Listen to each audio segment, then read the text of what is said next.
All right, welcome to chapter 15. This is 15.1. I'm going to divide 15.1. It's a pretty long section, so I'm going to divide it into two videos. So this will be 15.1 part A, which I'll call Introduction to Vector Fields.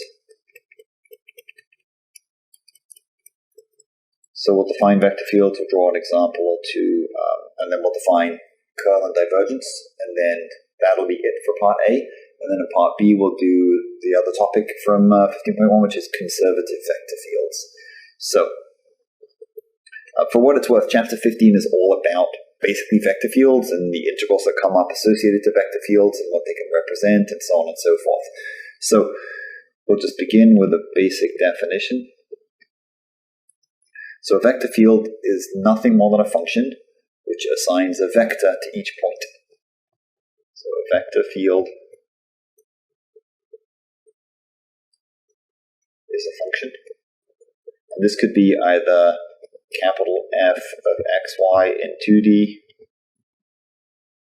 or capital F of xyz 3D, which assigns a vector to each point.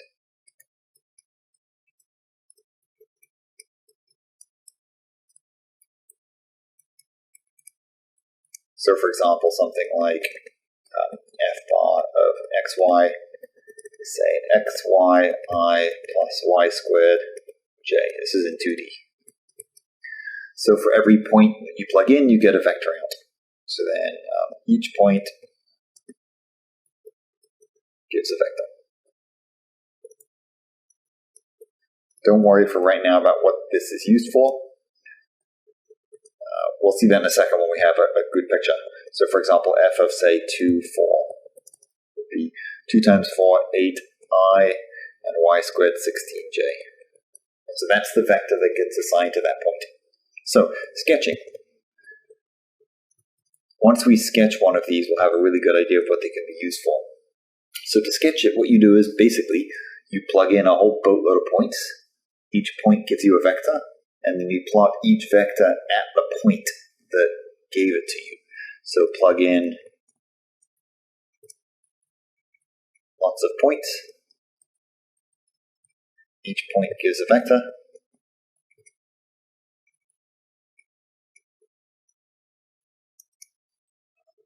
Plot each vector at its point. So this can take a while. So we won't really sketch a lot of these. I'll sketch one, just so we have an idea. But once you have one, you can sort of get a pretty good idea of what these things look like. So, for example, let's sketch the vector field. This will be 2D because doing these in 3D is unreasonable by hand. MATLAB does a great job of this. Let's do 1/2 y I minus 1/2 x j. And so let's just plot a whole bunch of points. Okay, so I'll do a few here, and then I'll just do a bunch, not one by one. You'll see what I mean. So here are some points. Let's say some points and their vectors.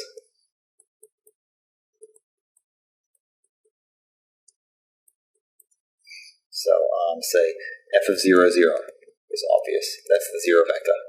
0i plus 0j. Because when you plug it in, you get 0 minus 0, or 0i minus 0j. Then if we plug in some nearby points, like 1, 0, so we get 0i minus 1/2 j. I'll do a couple more. Let's say 0, 1. We get 1/2 i plus 0j. And if we do, say, f of 1, 1, get 1/2 I minus 1/2 j. So if we plot these guys, if I plot all four of these, this is what we get. So here's the picture.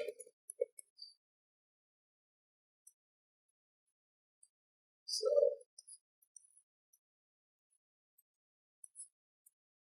there's the x-axis, here's the y-axis. So I'll do these in a different color. Let's do these in blue because that sounds good. So at 0, 0, I draw the 0 vector. It's right there.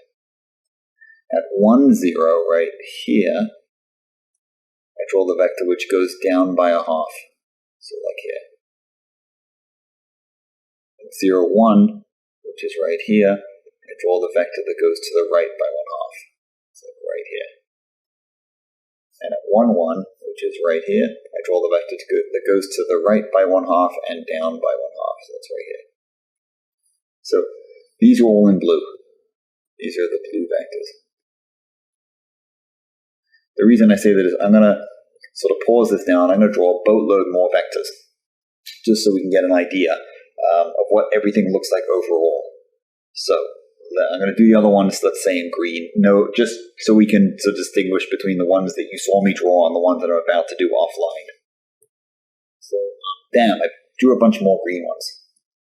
So the green ones done sort of offline, if you like. So you didn't need to see me do them all. So what we see here is they form sort of like maybe a spiraling shape or a circling shape. The way to think about this is like, so there are a couple different ways. And so there's sort of a good classic way, and then there's another way which will be really, really useful to us. So what we see is that they're circling, let's say, clockwise. So what this tells us is, gives us an idea what they can represent. So vector fields can represent, for example, magnetic fields.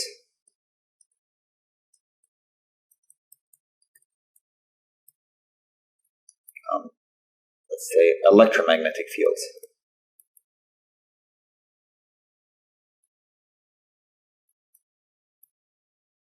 Or another really, really good one is fluid flow. This, I mentioned, is key because it's something that we all understand really well. Like if you were to look down on this flow, you could think of it as like the top of a lake that's flowing in a clockwise direction. And in the middle, it's standing still.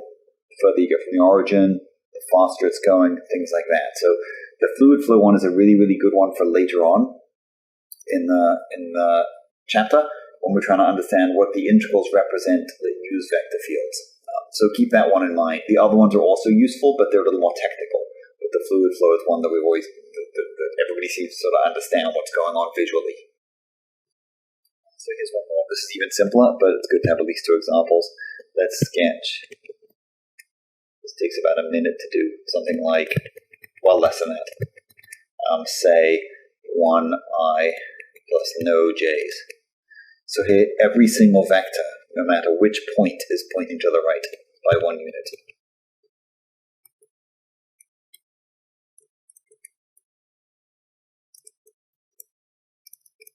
And no matter where they're located. So if we were to sketch this thing, and for what it's worth, I'm only drawing these at the integer points, like 0, 0, 1, 1, etc. But these points are everywhere, or rather, these vectors are everywhere. So like this vector, like every single point that you can possibly plug in gets a vector pointing to the right by 1 unit. So this is a really good one for thinking about fluid flow. Because we could think of this like a river that's flowing to the right, but like a constant velocity at every single point. So think flow. It's a really good thing to think about. So that's the first thing. That's the definition of a vector field, how we sketch one, and what we can think about them representing. So second thing here in this section is associated definitions.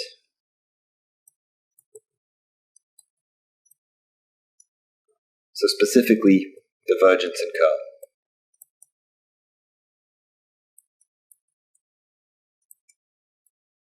And then the other definition, which is a conservative vector field, we're going to leave that to part B. So both these definitions assume that I have a vector field.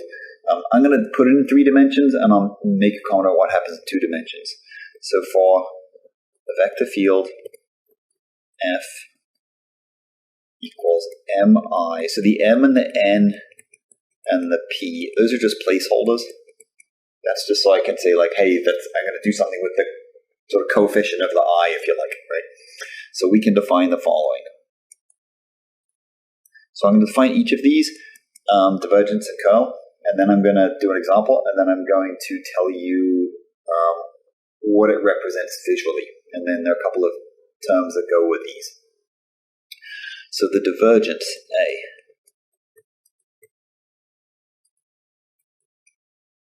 Divergence. So the divergence of f can be denoted two ways. Either div f, or this symbol that we saw before, the nabla, dot f. I'm going to say more at the end of this section about what the nabla actually means, because it might be interesting to some of you. You can use either notation. The book uses both. I tend to use the second one, just out of habit. But this is what it is. So the divergence of the vector field f. So what you do is, I'm going to take the partial derivatives of m and of n and of p with respect to x, y, and z respectively. So partial xm plus partial y n plus partial z p. Right? Or if you prefer the notation, m sub x plus n sub y plus p sub z.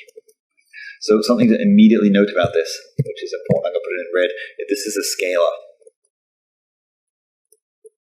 There's no I, J's, and K's involved. That's important, because the value that it gives us means something that's scalar. So here's an example. So for example, and don't worry about what this means right now, we'll just do a numerical example.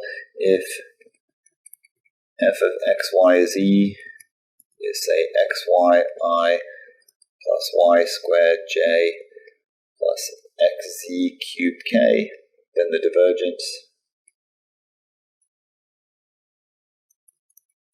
take the derivative of xy with respect to x, so that's y, the derivative of y squared with respect to y, that's 2y, the derivative of xz cubed with respect to z, that's 3xz squared. That simplifies a bit.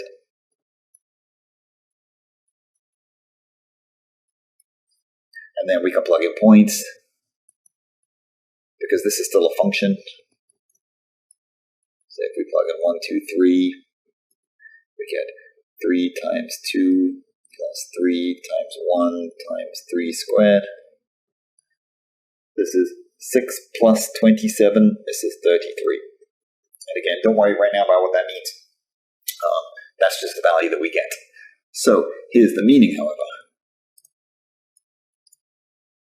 And I'm not going to prove this. I just want to give you some insight as to what's actually going on. And that'll help us later on when we talk about some theorems that are related to divergence. Same is true for curl. And having an understanding of the meaning can really, really help. So this is what I want you to do. Imagine that at a point, there's like a sphere. So imagine a sphere at xyz. So if f is a fluid, then imagine it can flow through the boundary of this sphere. So it can flow in, it can flow out. Maybe it flows in but doesn't flow out, and so it gets compressed inside. Or maybe it flows out but not in, so it gets really, really sparse inside, not dense at all. Right? So f flows across the boundary. So what we could measure then is we could say, well, like, what's the net flow, right? Maybe it flows overall inwards. So perhaps overall it's inwards or outwards or some balance. Right, so visually you could think like maybe that you've got like a sphere. We draw 3 spheres. And then I'm going to sort of imagine 3 vector fields. So for example, in the first one, maybe the fluid is flowing in. And this one, maybe it's flowing out. Maybe on this one, it's just flowing to the right. So it flows in and out. Like on the left, it flows in. On the right, it flows out. So each of these has an overall fluid flow.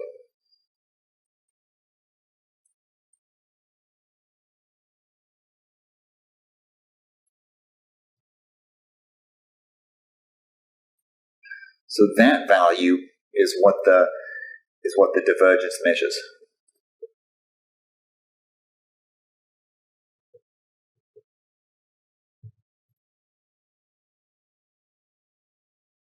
Now, there's a sort of follow-up to this, which is, this is a bit vague, right? This is vague on purpose because we don't want to be technical. But you might say, like, well, how big is the sphere? And so the answer is, it's infinitely small. And so then you might be like, well, what the hell does that mean? And the answer is, really what you're doing is you're taking a sphere and you're measuring it. You're taking a smaller sphere and you're measuring it. And then you're taking a limit as the size of the sphere goes to 0. So the question is to how big a sphere? The answer is limit as radius goes to 0. So again, if you don't sort of really understand technically what's going on, it's not a big deal. As long as you can sort of wrap your head around, it can be helpful to wrap your head around the notion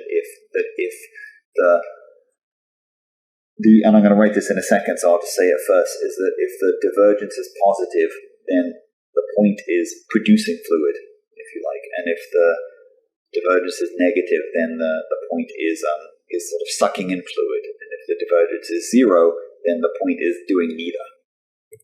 So the associated definitions here, just to clarify what I just said, that if the divergence at a point is positive, then that point is a source. Now this makes sense because basically it's producing fluid.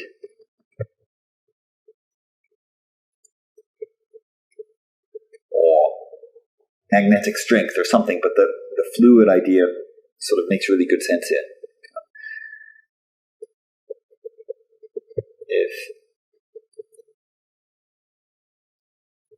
Make sure I bar these vectors. If the divergence is less than 0, then that point is a sink. So literally think of like a sink, like near a bathroom. So this is takes in fluid. And if it's 0, it gets a name. Then it's divergence. Then it is divergence free. This is for the whole vector field. F is divergence free.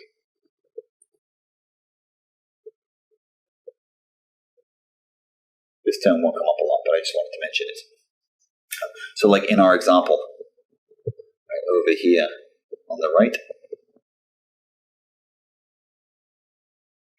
right there, the point 1, 2, 3 is a source. It produces fluid.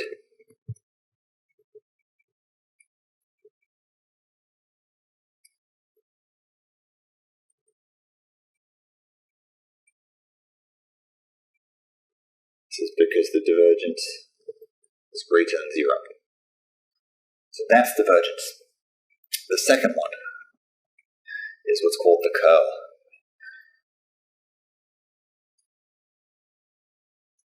So the curl of F bar. So again, this can be denoted one of two ways. This could be denoted either by writing curl F, or the nabla again, but with a cross product.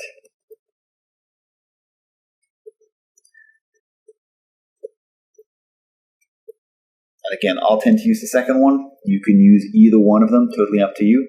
But what I'm going to do to give you the definition is I'm going to use the second one to elaborate, because the definition is not quite as obvious as for the divergence.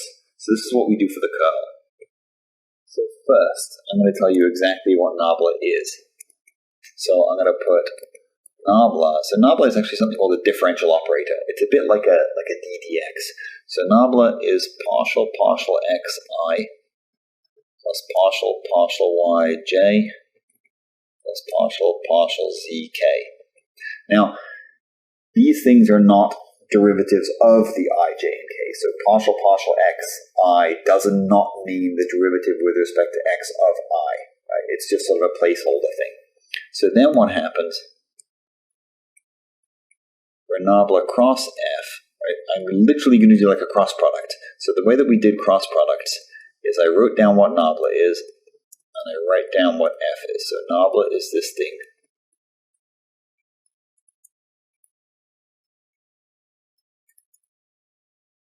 And f we denoted mi plus nj plus pk. Then I'm going to cross them, but when I multiply, I'm going to do the derivative it says.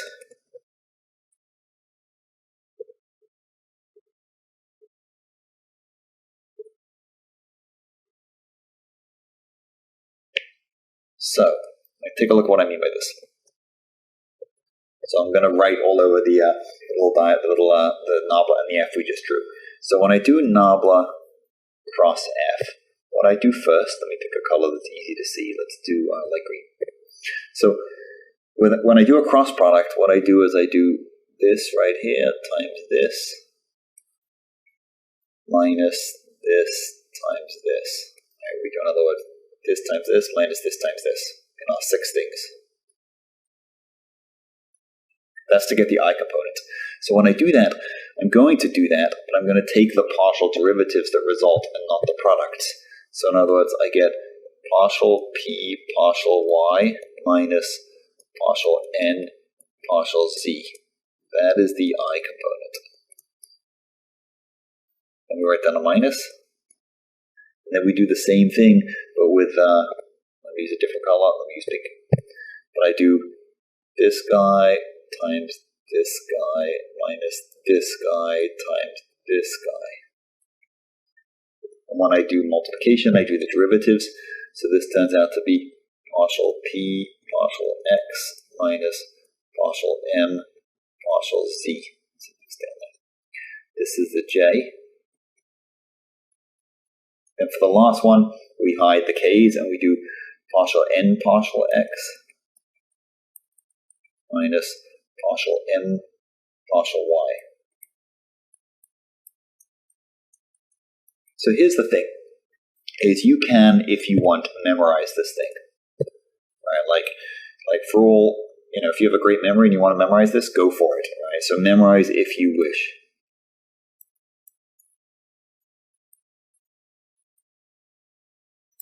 However, it's easier, I think, to simply you'll get very good at this, to simply work to imagine the nabla above the vector field and then do a cross product taking derivatives. So better, maybe, it's better for me because I have a terrible memory, but better for me is to imagine nabla above the vector field and take the partials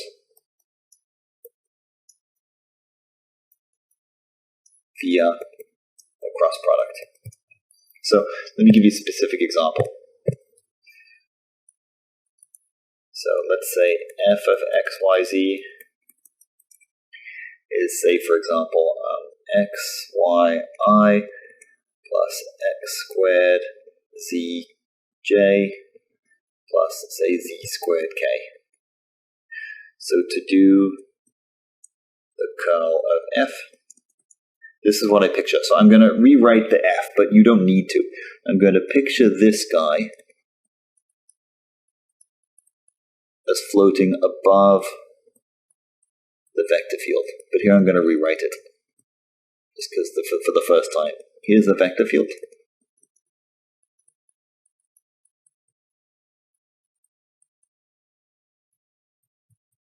And then when I cross these, I do the partial derivatives that I know I have to do. So for the first one, I do partial y of z squared, and I get 0, minus partial z of x squared z, which is x squared. Right, so that came from doing, I'll write it in and then I'll erase it. That came in from doing this times this minus this times this. So, then we do minus black. And then we do partial x of z squared, which is 0, minus partial z of xy squared, which is 0. There's a bunch of zeros here, which is unfortunate, but that's right. So that's a result of doing this times this minus this times this, but taking partials. And then last but not least,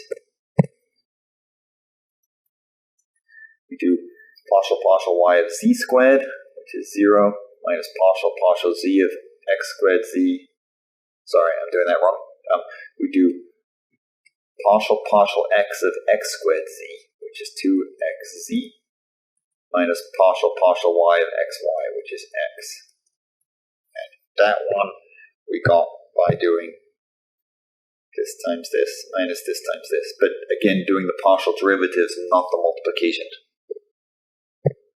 So don't worry right now about what this means. That's just a calculation. That can be simplified, of course. If we want, we can say this is negative x squared I plus 0j plus 2xz minus x. Okay, I left that in blue. That's no big deal. And that's the result. So, same thing, I'm going to explain what it means. And then I'm going to say one final thing about the curl that's related to 2 dimensions. And then I'm going to finish off with a comment about the whole nabla thing.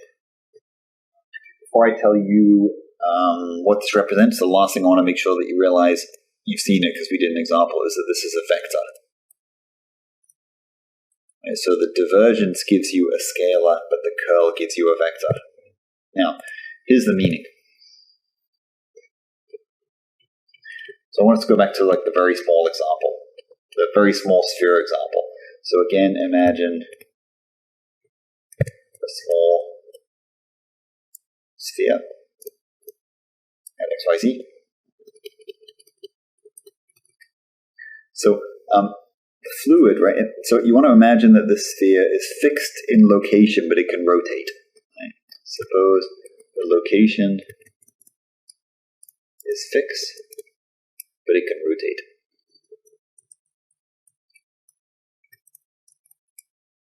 So for example, let me give you a picture. Actually, before I give you a picture, let's say this. So location is fixed, but it can rotate. So the fluid, depending how it's flowing, might cause it to rotate.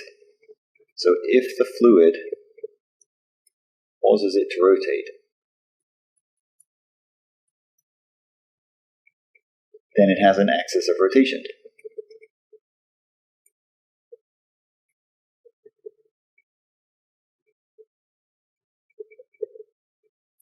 That axis is the curl. Let's say the curl is that axis. And if the curl is longer, then, because it's a vector, so long meaning higher magnitude. This means faster rotation. So this is hard to draw because we need a 3-dimensional picture, but here's a picture you can think about. Think of a top view.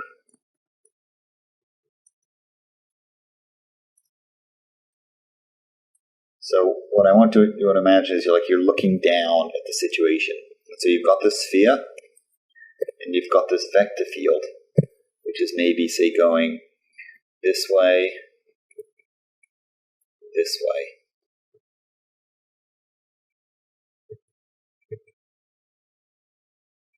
Maybe in the middle it does nothing.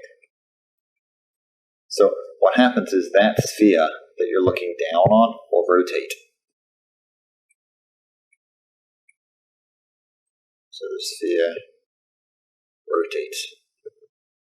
And it has an axis of rotation that will stick straight up. So think of that dot, because we're looking down on it. This is why the picture is less than ideal, is that's the axis of rotation. That's the curl. So in that sense, the divergence can be thought of as measuring turbulence in a way, because so the faster that these points are spinning, the more turbulent the fluid is. So curl is a measure of turbulence. So last thing I want to say about curl before I talk about nabla overall is just a comment about what happens in 2 dimensions. So here's a 2D note, 2D curl note, is that the curl, because it's a cross product basically, is absolutely a 3-dimensional thing, which means you can take the curl of a 2-dimensional vector field, but you have to assume that it has a 0k, and the result will only be k. And we'll see what I mean by an example. Right, so since the curl is 3D. This is mandatory. It's built into the definition. When we curl a 2D vector field, right? In other words, only x and y, in other words, only I and j, we must assume that it has a plus 0k. The result is all k. So just to see what I mean by that, suppose we have, if f is, say, let's be really, really clear, f of xy is x squared y cubed I plus x, let's say x minus y squared j. So when I do the curl, let me write the nabla here this last time.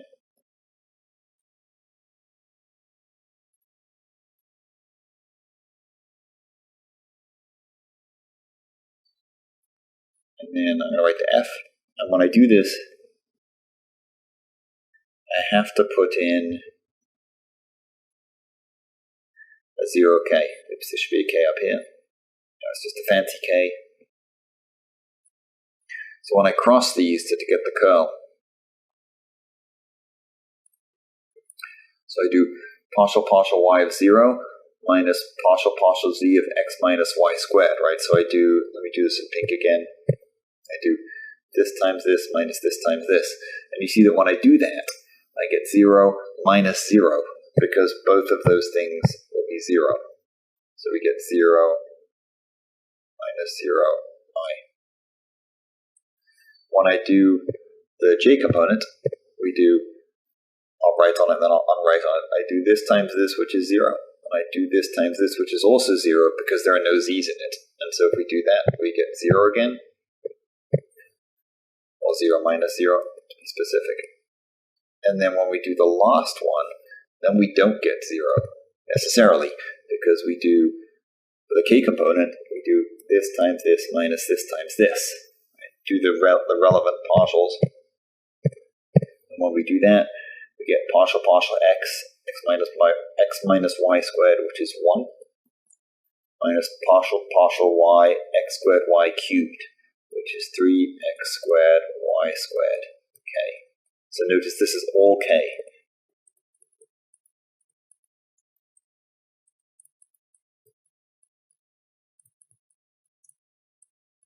So just keep that in mind. Like, you can do it for 2 dimensions, but you end up with an all k.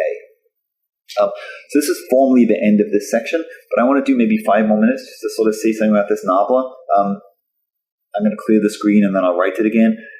Skip it if you want to, watch it if you want to. It's not really relevant for the material, but it's sort of interesting to see if you wonder why we're using this nabla all the time.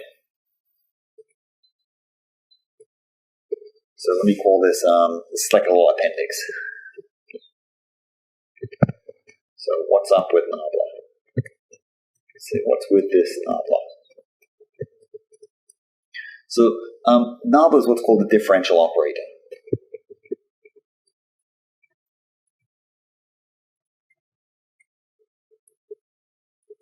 Which is a fancy way of saying that it's an operator which takes derivatives. Now, this might seem a little weird to you, but it's not, because you've used them for years. So something like d dx is a differential operator.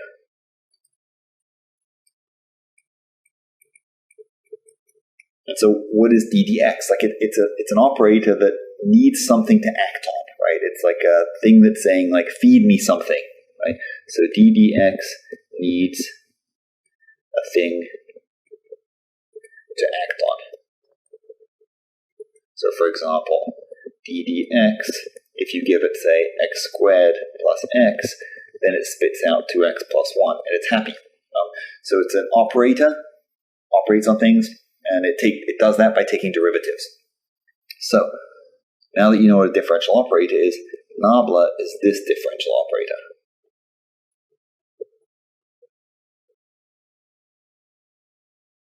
So we've seen this guy, this nabla, at least, we've seen it in 3 different places now. We saw it in divergence way back earlier in the course. Oh, sorry, we saw it in gradient way back early in the course. We saw it in divergence and we saw it in curl.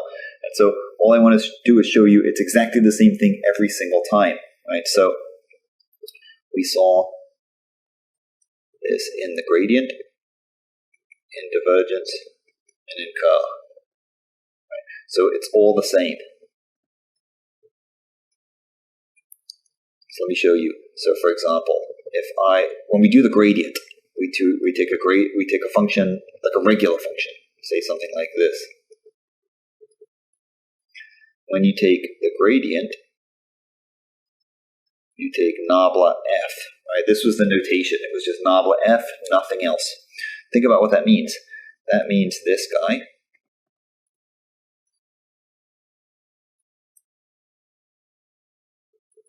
this is a vector and a function. Right? So let me actually put in the function. When you multiply a vector times a function, or a vector times a scalar, think about it that way. The scalar just gets given to each of the components. So I get this.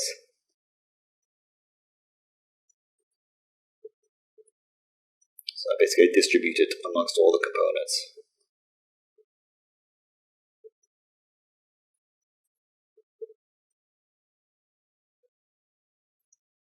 Because again, this is just put the blue in there, this is a vector. This is a scalar. So when you multiply it, you just distribute it.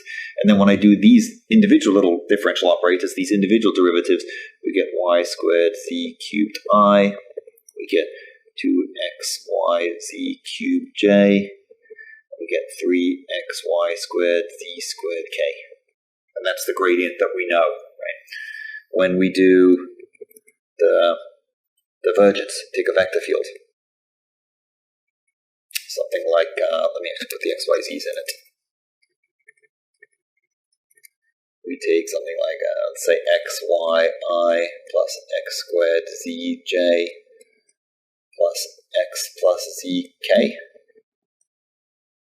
So then, if we take the divergence of f, the notation we used was nabla dot f. And if we fill in what those are,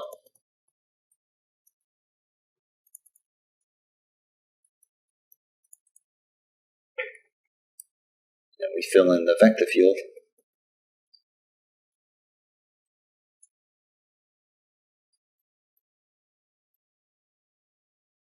and we literally dot those, right? So we do a dot product, and when we dot them, we multiply the first guys, we multiply the second guys, we multiply the third guys, and then we do the things it says, right? So partial x of xy, partial y of x squared z, partial z of x plus z.